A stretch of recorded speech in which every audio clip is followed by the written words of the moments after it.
Car party leader come మాజీ మంత్రి Prashanth Reddy sir ఇంటి మీదకి కొందరు కాంగ్రెస్ కార్యకర్తలు పోయి దాడి చేసిరట.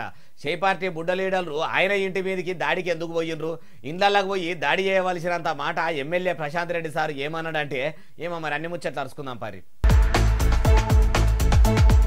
అగో ఎక్కడికక్కడ కుర్చీలు మొత్తం కింద పడేసా, వీటి మీదున్న మెత్తలను కూడా కింద పడేసిర్రు. మొత్తం ఆగమాగం చందన అర్ర మొత్తం ఎట్లా చేసిర్రో చూడు. కాంగ్రెస్ పార్టీ లీడర్లు కారు పార్టీ లీడర్ ఇంటి మీదకి దాడికి ఎందుకు పోయినరో మాజీ మంత్రి సారే చెప్తుండు ఎనుండ్రి. బాల్కొండ నియోజకవర్గ ప్రజలకు, నిజామాబాద్ జిల్లా ప్రజలకు నమస్కారం. ఈరోజు అంటే రాజకీయాల్లో విమర్శలు ప్రతి విమర్శలు సర్వసాధారణం.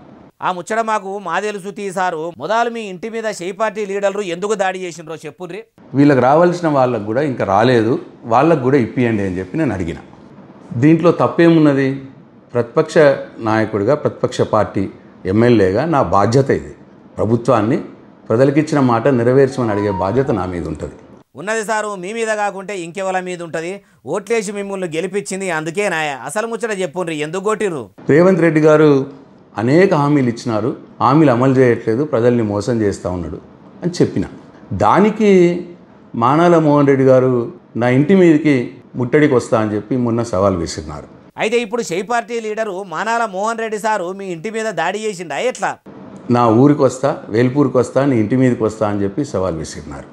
ఇవాళ కొందరు కాంగ్రెస్ కార్యకర్తలు వచ్చి నా ఇంటి మీదకి కూడా వచ్చినారు, నా ఇంటి మీద దాడి చేసినారు. అయిపోయింది.